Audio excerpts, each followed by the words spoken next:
د ځوانانو چارو په معاینت کې ماشاءالله تر کومه حده پورې چې موږ ګورو یقیني هم ښه کارونه سوي دي، پرمختګونه سوي دي. په هغه کې دا دی چې د ځوانانو لپاره ډېرې هڅې یقیني هم وسوې، بلکې د هغوی اولنۍ دغه هم دا و چې د هغوی دپاره یو ډېره ښه طرحه جوړه سوې ده چې هغه به شوراګانې بیا جوړېږي د دوی دپاره په کلیو په ولسوالیو کې د دوی د تنظیم دپاره د دوی سره د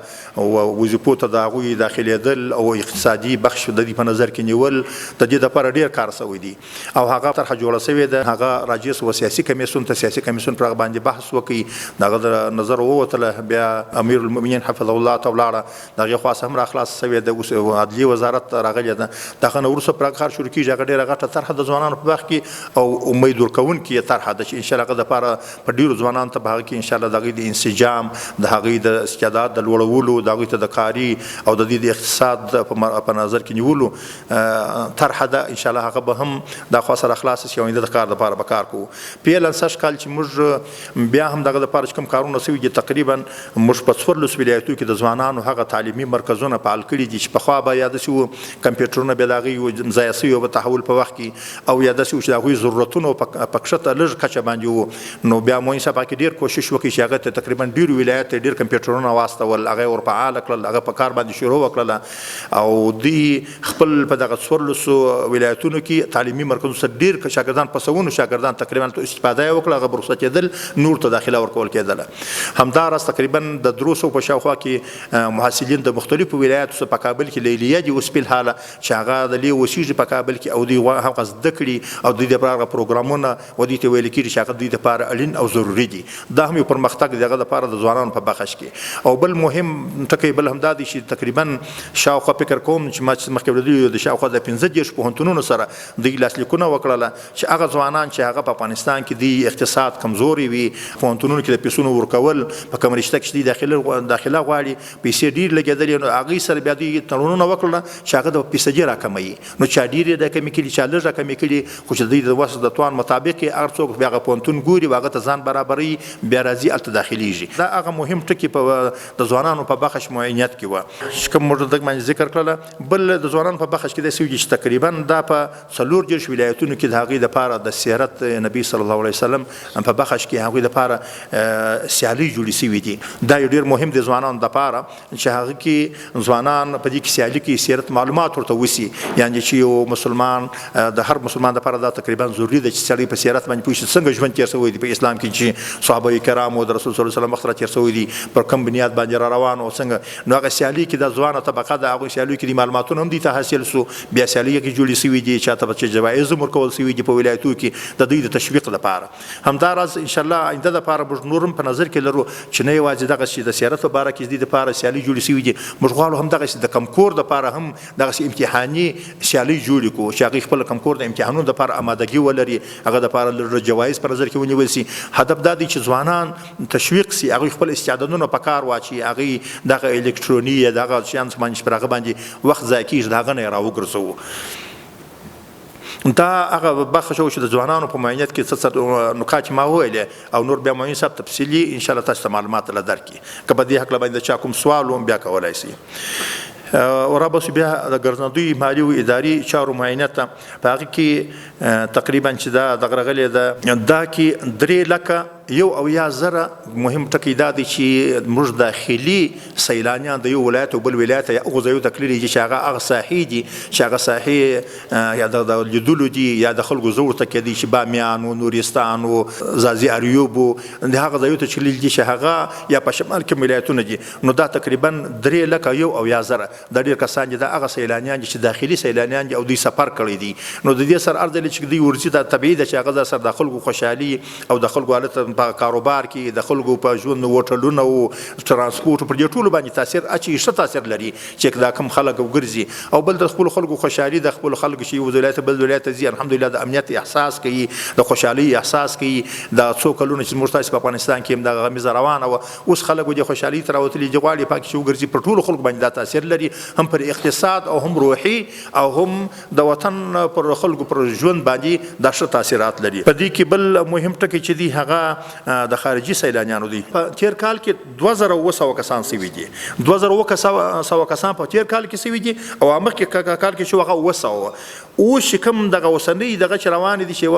د دومره روبي ته داخل سوي په دې کې 1501 کسان دي. نو که دا شمیر موږ پر تیر کال باندې وراچو تر تیر کال زیات دي، تر وړم کال خو ډیر زیات دي. او موږ هلته په وزارت کې کله کله چې راځي دا ګروپونه چې خپل کاغذي دغه کوي موږ وینو چې د خلکو شمیر زیات سوي دي. په دې اړه باندې بیا موږ هم تر ډیر حده پورې کار کړی، وروسته به تفصیل لاسي چې هغوی دپاره ځایونه تعینول، هغوی دپاره هغه بجې ترمیمول، یا هغوی دپاره هغه ځایونه چې دغه واړې وي د سیاحت واړې وي. هلته یو ضروریات مثلا د موټرونو په بخش کې راځي چې د دغه باره کې د ګرځندوی تقریبا په سږ کال کې د افغانستان اسلامي امارت 4 وټرونه په دا مهم ځای کې منظور کړي دي. خپلې بودیجه نه چې تاسې دا وټرونه دي ته جوړ کړئ چې هلته څوک شپه تېروي، هغه ځای له ځي لکه مثلا هغه د سیادو پل دی، یا به نورستان دی، او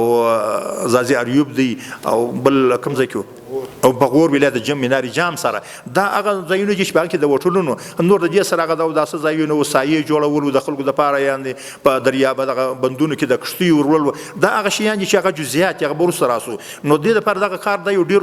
امیدواري ښیي چې زموږ د خلکو دپاره چې انشاءالله موږ چې وینو افغانستان د دغه دپاره اوس ډېر ښه دی چې اوس خارجي سیلانه راجلبوي. او بل که وګورو تقریبا دلته بیخي زیات د سیاحتي شرکتونه چې هر وخت موږ امضا کوو، زما سره خپله کله دا سوال چې کړی دي چې دا دومره شرکتونه راځي، نو هغه هم دا وایي چې دا د خارجي سیلانیان را ډېر سوي دي. خلکو ته دې امیدواري د خلک غواړي چې دا خلک تنظیم کړي، د دوی دپاره هم یو شغل پیدا سي او خلک هم تنظیم کړي، او امیدواري د دې ده چې دا خلک ورځ په ورځ را ډېرېږي. نو دا هم د یو امیدواري خبره ده. زموږ تاسې په ملک کې الله پاک امنیت او ثبات دائم ولري چې انشاءالله دا به زموږ تاسې پر خلکو پر اقتصاد او پر د خلکو پر تګ راتګ پر دې ټولو شیانو باندې ښه تاثیر لري. نشریاتو چارو معاینت ته په هغې کې چې یو دلته خو یو مسله داسې وی ده چې کله کله به په ده کې یو مستونزه موږ درلوده چې د یو ژورنالیست و چې ځای به کله په کار پسې تلي، یا دغه باندې به کله درول و، یا د هغه پېژندل و چې دا دی که نه دی، د وزارت سره به تماس نیول کېدی. په هغه کې دی تر اوسه پورې الحمدلله دا یو کار سوی دی چې دوی ته د هویت کارتونه تثبیت شوه، چې هغوی ته باید د هویت کارتونه ورکول شي چې هغه معلوم کسان چې په هر ځای کې څوک ونه دري او معلوم خلک او بیا د سوال هغه ته ضرورت نه وي چې مثلا هغه معلومات کېږي یا پېژندګلوي دا کېږي. پخوا به کېدی شي یا کومه پاڼه یا کوم دغه ورسره و خط به چا نه ترلاسه کړی و، اوس هغې ته کارتونه ورشروع شوي دي چې هغه هویت تثبیت وي او هرې خوا ته چې ځي نو انشاءالله هغه لپاره بیا مشکل نه وي. په دغه برخه کې که ووایو یعنې موږ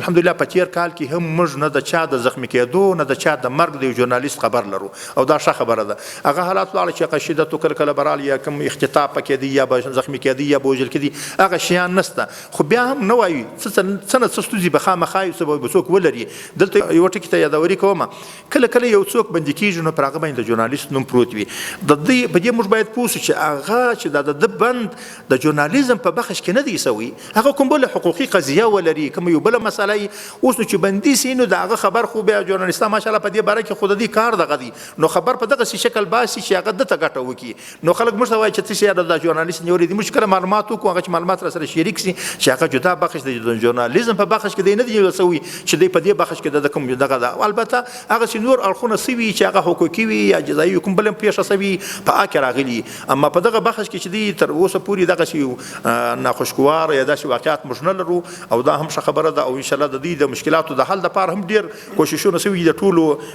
ویل به دلته وخت ونه سي چې د هغه دپاره موږ کوشش کوو چې ژورنالیستان موږ باید په یو حتی د دوی سره د ژورنالیستانو په هکله باندې دا واضح ویلی سو چې موږ د یوناما د مشرې چې کومه کله زموږ سره ملاقات موږ دا ورته وایو چې تاسې همیشه کله کله پوښتنه کوي ایا تاسې د دوی سره کوم کومک کړی دی، کوم فزیکي یا کوم داسې یو کار دی اسانه کړی دی چې هغه څه دی استفاده وکړي، او همیشه داسې هغه ټکو ته تاسې اشاره کوو چې په دې کې باید داسې وشي داسې وشي، تاسې څه کړي دي په دې کې. نو موږ هغه هم تشبیه کړي دي وجې ته. او په تېر کال کې موږ دغه کوشش هم وکړی و چې هغه دپاره کوم بعضې پر رسنیو یا دغه ژورنالیستان پکې کوم ستونزې وي چې زموږ په وسو د امکاناتو مطابق موږ کوشش کړی دي، که نو د خارجیانو سره هم دا موضوع شریکه کړې ده او بیا به هم شریکوو. او بل دې کې چې پیشرفت دی هغه موږ باختر اجانس یو هغه داسې یو نهاد چې په ډېرو ځای کې د خلکو دپاره د خبر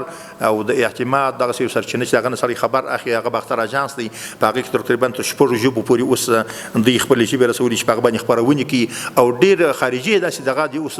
منابع دي چې هغه خبر د باختر اجانس اخلي، هغه ډېره ښه ده. کله کله BBC د هغه نه اخذ کوي، کله د نورو نهادونو هم داسې چې خبري سرچینې د دوی نه خبر اخلي. نو هغه خپل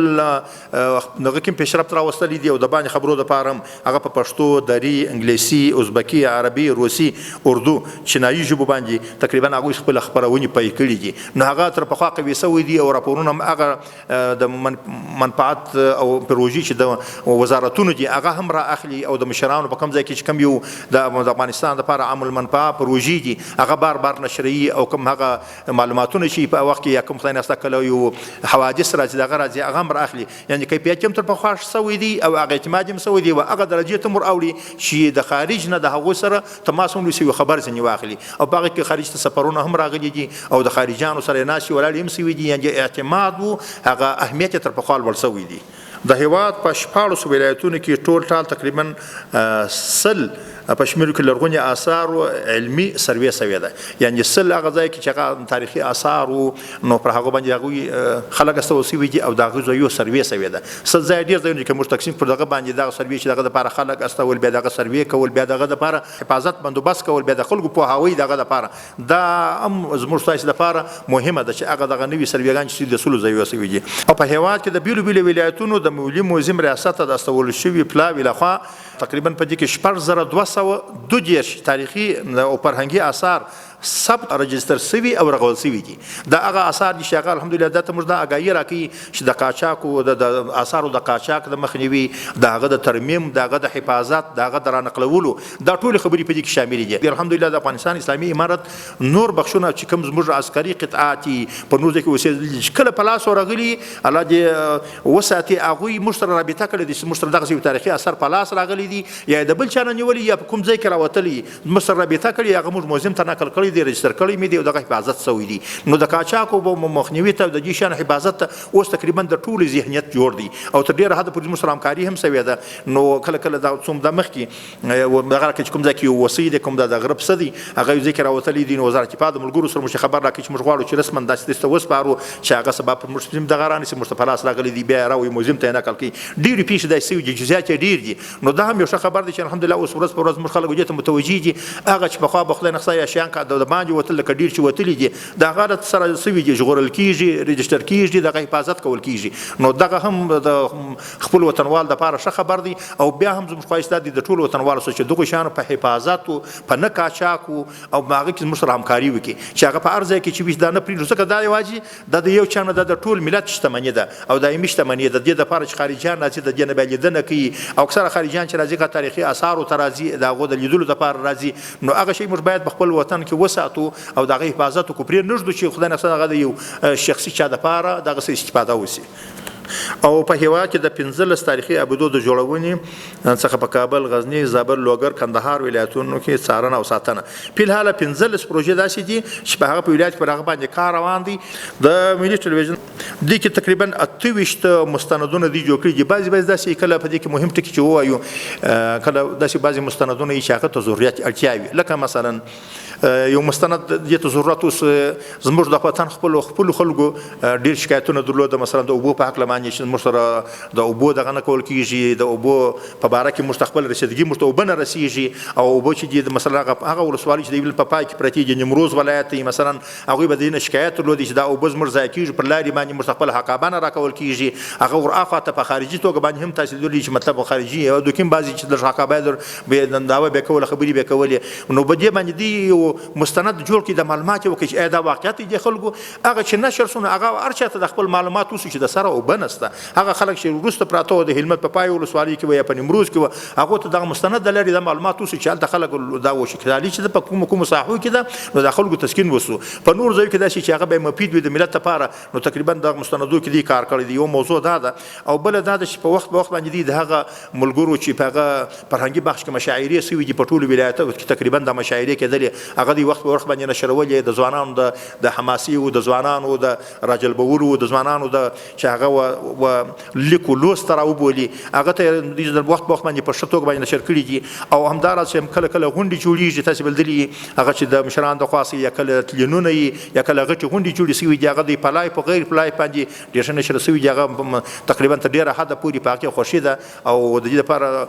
دغه شوي دي چې هر وخت دغسې لوی غونډې هغه دغه شان رسول شوي دي. نور بل دیني خپرونې ډېرې دیني خپرونې په هغه ځای کې چې هغه ته ضرورت وي چې خلک به هغه باندې پوه کړی شي، د هغه څه د بالمعروف وزارت لخوا څه علما تعین شوي دي چې هغه هلته ورځي برنامې ورکوي، معلومات ورکوي، هغه د کورونو په کورونو کې وي که د باندې هغه ضروري او شرعي